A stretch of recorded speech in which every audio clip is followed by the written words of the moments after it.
Hello there. This is a video regarding the HP LaserJet 2300 series of printer, and specifically about the problem with duplexing multiple page projects. Specifically, this is a rather interesting issue because it involves the magnetic solenoids that are inside the printer and a issue with the adhesive that holds the noise-reducing bumpers in place here.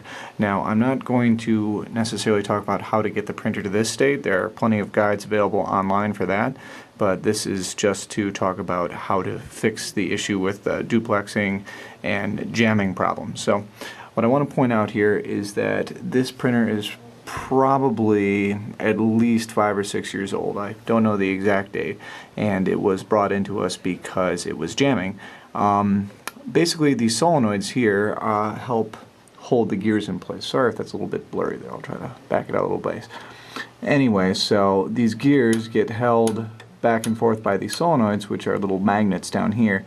Now, originally, when HP sells these, there's a little tiny bumper that basically prevents that noise there. But over the years, that bumper gets worn down, and then all that's left stuck on the metal is just the adhesive that originally held the bumper in place. And you can already probably tell where I'm going with this.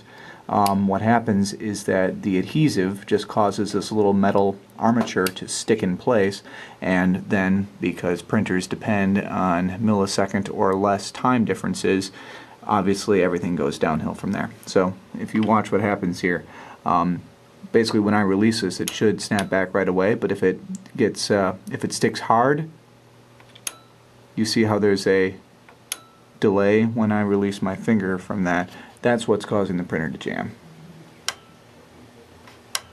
The one that causes the duplex problems in particular, I think, is this one, which has the exact same problem as the other ones.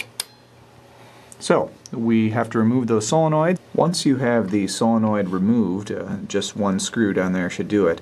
What you can do is remove the spring from the solenoid that holds the armature in place. And yeah, just to try to turn this into the light here, you can already see that there's all kinds of black gunk caked on the top and bottom there. That's the remainder of the bumper. So here's a bumper right there.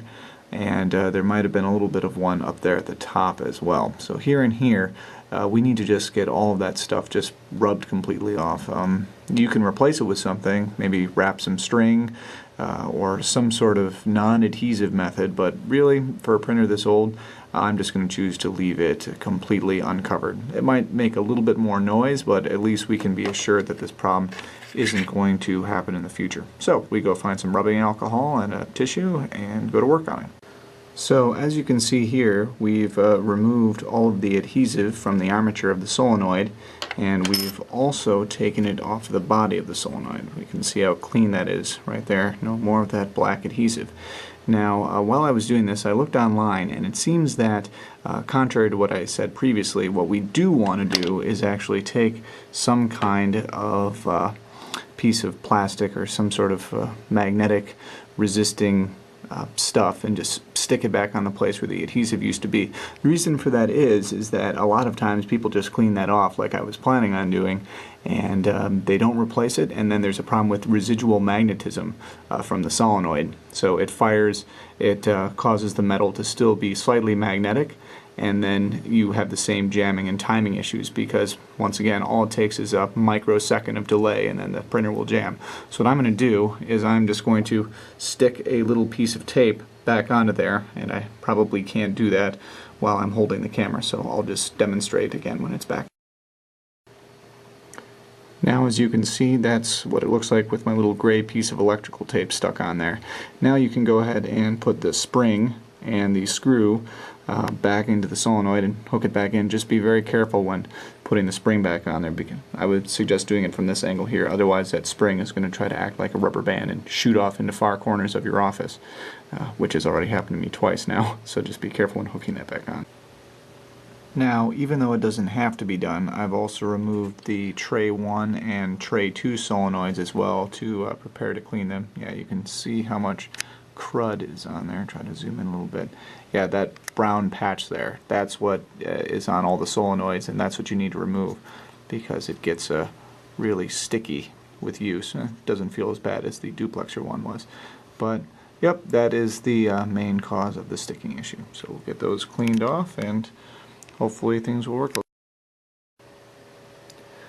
Once you've taken care of the other two solenoids for tray 1 and tray 2, right before you put it back on, go on and give it a try. You should be able to press on the armature really hard and still not have it stick at all.